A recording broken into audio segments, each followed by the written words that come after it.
welcome to another motivational video. Stay tuned.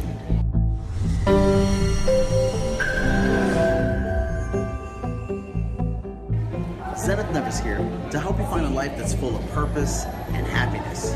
Today we're going to talk about freedom, and to use as an example, we're going to use the Liberty Bell. One day you're on the subway and you're carrying that chip on your shoulder, the one that's seemingly constantly controlling you. So you start to question your life.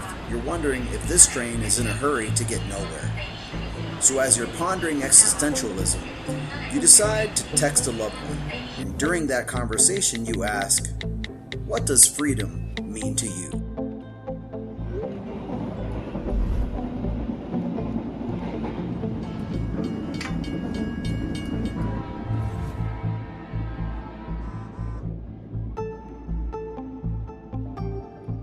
Personally, I think that freedom is something that exists only in your mind.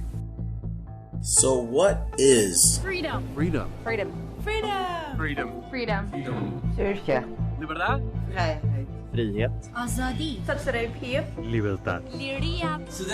Feri. Svoboda. Lullaji. Skalaya. Frelsi. Freiheit. Hofish. Dieu. Basically, in a nutshell, freedom is Having choices in all aspects of life. I can decide everything by myself. Without being influenced by other people. To be who you want to be. Do what you want to do. To live without judgment in a free country. But what if I told you that you actually weren't free? Wait, what? In fact, what if I said that in a world that is comprised of nearly 8 billion people that take an awful lot of stock in freedom, most of them are not free. In the United States alone, almost 350 million Americans celebrate their freedom every year, if not on a daily basis. Their pride for freedom is displayed on their bath towels, hats, swim trunks, bikinis, and other assets. This freedom is our story. And in order to exercise this inalienable right, we need only to live deliberately and start by opening our eyes. The freedom we revere as Americans was instituted arguably in a location we know as the Hall, where our independence began. But this is where the Liberty Bell first sang its beautiful tune, the place where the foundation was laid for our egalitarian form of government, a source of pride, an icon. The place that gave birth to some of our greatest ideas and was a battleground for many of our worst ones. While today, for many, the Liberty Bell has become a tourist attraction. But it's important to remember that it has also been a place to argue topics of contention, as well as a beacon of hope for others. And although so much ground is yet to be covered, it is important to remember the strides made. Time and time again, as we sought new rights and freedoms, we came to Independence Hall to petition, unite, and at times fight. Fight for civil rights, or a draft in a controversial war, or for the hope of democracy in foreign nations, for equal rights for women, for the LGBTQ community, and so many others. While some people look at that crack on the bell and view it as a horrendous mistake from contracting the wrong person to build the bell, others view it as a perfectly imperfect conception of our own volition, the quintessence of human struggle. The stories attached to the Liberty Bell, like our glorious nation, are stories of unity and division, of well-merited principles and ignorance. But when the layers are peeled back, we reveal its history, a story of a nation and its humanity. We reveal a story about us, a story of how we were endowed with freedom. But as I mentioned earlier, most people aren't actually free. And heads up, you don't have to make some off-the-wall conspiracy theory, and there's no need to make a detective crazy wall. I'm talking about your brain not being free. Your brain in autopilot.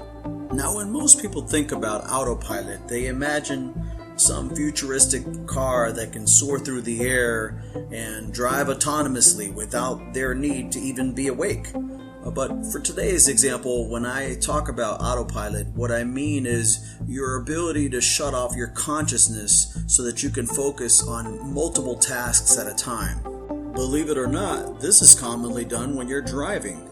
You could remember at any time that you drove home and the drive was a haze. I mean, you know that there was a stop sign and turns and maybe even pedestrians, but you weren't aware of most of it because you were literally asleep. Now, this can seem very scary, but even more scary is when you find out how often you are actually doing just that, sleeping.